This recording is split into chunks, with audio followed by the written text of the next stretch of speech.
ನಿಮಗೆ ಮಂಗಳೂರು ಸ್ಟೈಲಲ್ಲಿ ಮಾಡುವಂತಹ ಫಿಶ್ ಮಸಾಲ ಫ್ರೈ ತುಂಬ ಇಷ್ಟನಾ?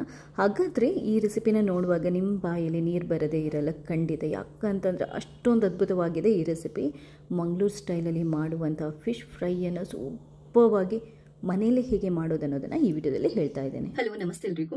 ಇವತ್ತು ಈ ಸೂಪರ್ ಆಗಿರುವಂಥ ಸ್ಪೆಷಲ್ ಮಸಾಲದಲ್ಲಿ ಮಂಗಳೂರು ಸ್ಟೈಲಲ್ಲಿ ಫಿಶ್ ಮಸಾಲ ಫ್ರೈಯನ್ನು ಯಾವ ಥರ ಸುಲಭವಾಗಿ ಮಾಡ್ಬೋದು ಅನ್ನೋದನ್ನು ಹೇಳ್ಕೊಡ್ತಾ ಇದ್ದೀನಿ. ತುಂಬ ಸಿಂಪಲ್ ಇದೆ, ತುಂಬ ರುಚಿಯಾಗಿರುತ್ತೆ. ಒಂದ್ಸರಿ ನೀವು ಈ ಫಿಶ್ ಮಸಾಲ ಫ್ರೈಯನ್ನು ಮನೆಯಲ್ಲಿ ಮಾಡ್ಕೊಂಡು ತಿಂದರೆ ಇದೆಯಲ್ವಾ, ಆಮೇಲೆ ಹೊರಗಡೆ ತಿನ್ನೋದನ್ನೇ ಬಿಟ್ಬಿಡ್ತೀರಿ. ಯಾಕಂತಂದರೆ ಇದು ಅಷ್ಟು ಸುಲಭ ಮತ್ತು ಅಷ್ಟು ರುಚಿ. ವಿಡಿಯೋನ ಪೂರ್ತಿಯಾಗಿ ನೋಡಿ, ಒಂದ್ಸರಿ ಟ್ರೈ ಮಾಡಿ, ಮರೆಯದೆ ನನಗೆ ನಿಮ್ಮ ಫೀಡ್ಬ್ಯಾಕ್ನ ತಿಳಿಸಿ. ಅದೇ ಥರ ಫಸ್ಟ್ ಟೈಮ್ ಏನಾದರೂ ನೀವು ನನ್ನ ಚಾನೆಲ್ನ ನೋಡ್ತಾ ಇದ್ದರೆ ದಯವಿಟ್ಟು ಸಬ್ಸ್ಕ್ರೈಬ್ ಆಗಿ. ಯಾಕಂತಂದರೆ ನಾನು ನೆಕ್ಸ್ಟ್ ಹಾಕುವಂಥ ಎಲ್ಲ ವೀಡಿಯೋಗಳನ್ನು ನೀವು ಮಿಸ್ ಮಾಡದೆ ನೋಡ್ಬೋದು. ಒಳ್ಳೆಯ ಫಿಶ್ ಫ್ರೈದು ಮೇನ್ ಸೀಕ್ರೆಟ್ ಏನು ಅಂತಂದರೆ ಫ್ರೆಶ್ ಆಗಿರುವಂಥ ಫಿಶ್. ನಮಗೆ ಬ್ಯಾಂಗ್ಳೂರಲ್ಲಿ ಎಲ್ಲಪ್ಪ ಫ್ರೆಶ್ ಆಗಿರುವಂಥ ಫಿಶ್ ಸಿಗುತ್ತೆ ಅಂತಂದರೆ ನಂದು ಫಸ್ಟ್ ಚಾಯ್ಸ್ ಬಂದುಬಿಟ್ಟು ಮೈ ಚಿಕನ್ ಆ್ಯಂಡ್ ಮೋರ್ ಅಂತಂದ್ಬಿಟ್ಟು. ಬ್ಯಾಂಗ್ಳೂರಲ್ಲಿ 32 ಕಡೆ ಇವರ ಶಾಪ್ ಇದೆ. ಇದರಲ್ಲಿ ನಿಮಗೆ ವೆರೈಟೀಸ್ ಆಫ್ ಫಿಶಸ್ ಸಿಗುತ್ತೆ. ಇನ್ನೊಂದು ಏನು ಅಂತಂದರೆ ಫ್ರೆಶ್ ಆಗಿರುವಂಥ ಫಿಶ್ ಸಿಗುತ್ತೆ. ತುಂಬ ಹೈಜಿನಿಕ್ ಆಗಿದೆ ಇವರ ಶಾಪ್. ಮಟನ್, ಚಿಕನ್ ಎಲ್ಲದೂ ಸಿಗುತ್ತೆ ಇವರಲ್ಲಿ. ಕ್ವಾಲಿಟಿ ದಿ ಬೆಸ್ಟ್ ಇದೆ. ಬ್ಯಾಂಗ್ಳೂರಲ್ಲಿ ಎಲ್ಲ ಕಡೆ ಇದೆ, ನೀವು ಬೇಕಾದರೂ ವಿಸಿಟ್ ಮಾಡ್ಬೋದು. ನಾನಿವತ್ತು my chicken and more RR Nagar ಔಟ್ಲೆಟಿಂದ 1 kg ಪೈಯಂ ಫಿಶನ್ನು ತೊಗೊಂಬಂದಿದ್ದೇನೆ. ಇದು ಫ್ರೈಗೆ ತುಂಬ ಚೆನ್ನಾಗಿರುತ್ತೆ. ನೋಡಿದ್ರೇ ಗೊತ್ತಾಗುತ್ತೆ ತುಂಬ ಫ್ರೆಶ್ ಇದೆ ಅಂತ ಕೂಡ. ನಿಮಗೆ ಫ್ರೈ ಅಥವಾ ಕರಿ ಕಟ್ಟಿ ಏನು ಬೇಕಾದರೂ ಮಾಡಿಕೊಡ್ತಾರೆ, ಕ್ಲೀನ್ ಮಾಡಿ ಕೊಟ್ಟಿರ್ತಾರೆ. ನಾವು ಮನೆಗೆ ಬಂದು ಒಂದು ಸರಿ ನೀರಲ್ಲಿ ತೊಳ್ಕೊಬೇಕು ಅಷ್ಟೇ. ಇವಾಗ ನೀರನ್ನು ಒಂದು ಸ್ವಲ್ಪ ಬಿಸಿ ಮಾಡಿಕೊಂಡು ಅದಕ್ಕೆ ಒಂದು 20ರಷ್ಟು ಒಣಮೆಣಸನ್ನು ಹಾಕೋಬೇಕು. ನಾನು ಅಂದರೆ ಗುಂಟೂರು ಮೆಣಸು ಮತ್ತು ಬ್ಯಾಡಗಿ ಮೆಣಸನ್ನು ಸೇರಿಸಿ ಹಾಕ್ಕೊಂಡಿದ್ದೇನೆ. ಖಾರ ಚೆನ್ನಾಗಿ ಬರಬೇಕು ಅಂತಂದರೆ ನೀವು ಸ್ವಲ್ಪ ಗುಂಟೂರು ಮೆಣಸನ್ನು ಸೇರಿಸ್ಕೊಂಡು ಮಾಡಬೇಕು. 1 kg ಫಿಶ್ಶಿಗೆ ನೀವು ಆಲ್ಮೋಸ್ಟ್ ಒಂದು 20ರಿಂದ 25 ಮೆಣಸನ್ನು ಉಪಯೋಗ ಮಾಡಬೇಕಾಗುತ್ತೆ. ಇವಾಗ ಒಂದು ಬಾಣಲೆ ಇಟ್ಟು ಚೂರು ಬಿಸಿ ಮಾಡಿಕೊಂಡು 2 ಚಮಚದಷ್ಟು ಕೊತ್ತಂಬರಿ ಬೀಜ, 1 ಚಮಚದಷ್ಟು ಜೀರಿಗೆ, 8 ಕಾಳುಮೆಣಸು, 1/4 ಚಮಚದಷ್ಟು ಮೆಂತೆ ಇಷ್ಟನ್ನು ಹಾಕ್ಕೊಂಡು ಚೆನ್ನಾಗಿ ಹುರಿದುಕೊಳ್ಳಿ. ಇದು ನಾವು ಫಿಶ್ ಫ್ರೈದು ಮಸಾಲಕ್ಕೆ ಹಾಕೋಬೇಕಾಗುತ್ತೆ. ಒಳ್ಳೆ ಅರೋಮ ಬರೋ ತನಕ ಹುರಿದ್ಕೋಬೇಕು. ಅದಾದ ನಂತರ ಸ್ಟವನ್ನು ಬಂದ್ ಮಾಡಿ.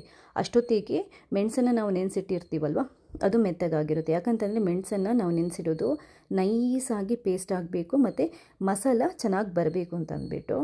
ಸೊ ಒಂದು 10 ನಿಮಿಷ ನೆನೆಸಿಟ್ರೆ ಸಾಕು ಬಿಸಿ ನೀರಲ್ಲಿ, ಮೆಣಸು ಮೆತ್ತಗಾಗುತ್ತೆ.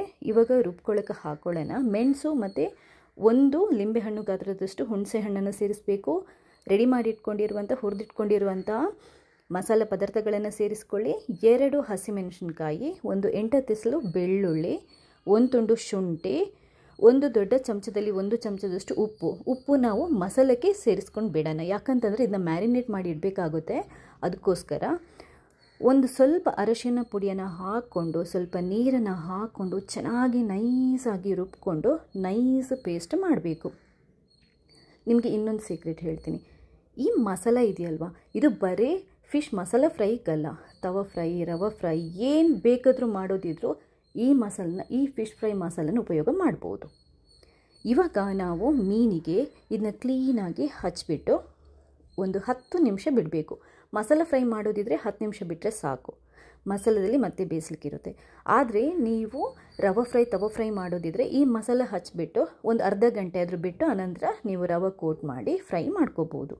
ಇವಾಗ 10 ನಿಮಿಷ ಆದ ನಂತರ ಸ್ಟವ್ ಮೇಲೆ ಒಂದು ಪಾತ್ರೆ ಇಟ್ಟು ಸ್ವಲ್ಪ ಎಣ್ಣೆನ ಹಾಕ್ಕೊಂಡು ಚೂರು ಬಿಸಿ ಮಾಡಿ 2 ಸೌಟಷ್ಟು ಈ ಫಿಶ್ ಫ್ರೈ ಮಸಾಲನ ಹಾಕೋಬೇಕು. ಅಂದರೆ ನಾವು ಆ ಮಸಾಲದಲ್ಲಿ ಎಲ್ಲದನ್ನು ಫಿಶ್ಶಿಗೆ ಕೋಟ್ ಮಾಡಬಾರ್ದು, ಒಂದು ಸ್ವಲ್ಪ ಉಳಿಸಿರಬೇಕು. ಯಾಕಂತಂದರೆ ನಾವು ಫಸ್ಟ್ ಮಸಾಲನ ರೆಡಿ ಮಾಡ್ಕೊಳ್ಳೋದಿರುತ್ತೆ. ಆದ್ದರಿಂದ ಸ್ವಲ್ಪ ಮಸಾಲನ ಹಾಕ್ಬಿಡೋದು, ಒಂಚೂರು ನೀರನ್ನು ಹಾಕಿಬಿಟ್ಟು ಇದನ್ನ ಈ ಥರ ಪೇಸ್ಟ್ ರೆಡಿ ಮಾಡಿಕೊಂಡು ಸ್ವಲ್ಪ ಬಿಸಿ ಕುದಿಸ್ಕೋಬೇಕು. ಅದಾದ ನಂತರ ಏನು ಅಂತಂದರೆ ಸ್ವಲ್ಪ ಕರಿಬೇವು, ಅದಾದ ನಂತರ ಸ್ವಲ್ಪ ಕೊತ್ತಂಬರಿ ಸೊಪ್ಪನ್ನು ಇದಕ್ಕೆ ಹಾಕ್ಕೊಳ್ಳಿ. ತುಂಬ ದಪ್ಪ ಬೇಡ, ಅಂದರೆ ಮೀಡಿಯಮ್ ತಿಕ್ಕಿರಲಿ. ಯಾಕಂತಂದರೆ ಮೀನು ಇದರಲ್ಲಿ ಬೇಯಬೇಕು. ಇವಾಗ ನಾವು ಫಿಶನ್ನು ಮಸಾಲ ಹಾಕಿ ಕೋಟ್ ಮಾಡಿಟ್ಟಿದ್ವಲ್ಲ, ಸೇಮ್ ಮಸಾಲ ಕೋಟ್ ಮಾಡೋದಕ್ಕೂ ಸೇಮ್ ಮಸಾಲ, ಇದಕ್ಕೂ ಸೇಮ್ ಮಸಾಲ ಕೋಟ್ ಮಾಡೋದ್ರಲ್ಲಿ ಸ್ವಲ್ಪ ಉಳಿಸ್ಕೊಂಡಿರಬೇಕು. ಇವಾಗ ಈ ಮಸಾಲ ಒಂದ್ಸರಿ ಬಂದ ನಂತರ ಮೀನನ್ನು ಹಾಕಿಬಿಟ್ಟು ಮುಚ್ಚಿಬಿಟ್ಟು ಒಂದು ಸೈಡಲ್ಲಿ 3ರಿಂದ 4 ನಿಮಿಷ ಬೇಯಿಸಬೇಕು. 3ರಿಂದ 4 ನಿಮಿಷ ಬೇಯಿಸಿ ಆದ ನಂತರ ನಿಮಗೆ ಈ ಪೈಯಂ ಫಿಶಲ್ಲಿ ಇದೆಯಲ್ಲ ತುಂಬ ಬೇಗ ಬೇಯುತ್ತೆ. ಅದರಿಂದ ಜಾಸ್ತಿ ಇಡೋಕ್ಬೇಡಿ, ಅದು ಮೆತ್ತಗಾಗಿಬಿಡುತ್ತೆ.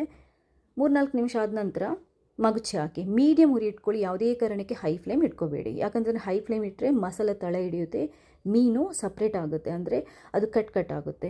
ಆದ್ದರಿಂದ ಸ್ವಲ್ಪ ನಾಜೂಕಾಗಿ ಮಾಡಬೇಕಾಗುತ್ತೆ. ತುಂಬ ಸಿಂಪಲ್ ಇದೆ ಮಾಡೋದಕ್ಕೆ. ಮತ್ತೊಂದು ಸೈಡ್ ನಾವು ಮಗುಚಿ ಹಾಕಿ 3-4 ನಿಮಿಷ ಬೇಯಿಸಬೇಕು. ಇಷ್ಟೇ ರೀ ಇರೋದು. ಕೊನೆಗೆ ಒಂದು ಸ್ವಲ್ಪ ಲಿಂಬೆ ರಸ ಇದೆಯಲ್ವ, ಹಿಂಡ್ಕೊಂಡು ಲೈಟಾಗಿ ಮೇಲ್ಗಡೆ ಹಿಂಡ್ಕೊಂಡು ಬಿಟ್ಟರೆ ಇದೆಯಲ್ವ, ನೋಡಿ ರುಚಿಯಾಗಿರುವಂಥ ಫಿಶ್ ಮಸಾಲ ಫ್ರೈ ರೆಡಿ. ಇದನ್ನ ನೋಡ್ತಾ ಇದ್ರೇ ಬಾಯಲ್ಲಿ ನೀರು ಬರುತ್ತೆ. ಆ ಮಸಾಲದಲ್ಲಿ ಒಂದು ಸೈಡ್ 3 ನಿಮಿಷ ಮಗುಚಿ ಹಾಕಿ ಇನ್ನೊಂದು ಸೈಡ್ 3 ನಿಮಿಷ ಬೇಯಿಸಿದ್ರೆ ಸಾಕು. ಆಮೇಲೆ ಲೈಟಾಗಿ ಅಂದರೆ ನಾವು ಮುಚ್ಚದೇ ಸ್ವಲ್ಪ ಹೊತ್ತು ಬಿಡಬೇಕು. ಮಸಾಲೆ ಗಟ್ಟಿಯಾಗ್ತಾ ಬರುತ್ತೆ. ಕೊನೆಗೆ ಒಂದು ಸ್ವಲ್ಪ ಲಿಂಬೆ ರಸ ಹಿಂಡ್ಕೊಬಿಡೋದು. ರುಚಿಯಾಗಿರುವಂಥ ಮಸಾಲ ಫ್ರೈ ರೆಡಿ. 10 ನಿಮಿಷದೊಳಗಡೆ ರೆಡಿ ಆಗುತ್ತೆ. ಯಾವ ಹೋಟೆಲಲ್ಲಿ ಇದೆಯಲ್ಲ, ನಿಮಗೆ ಈ ಟೇಸ್ಟ್ ಸಿಗಲ್ಲ.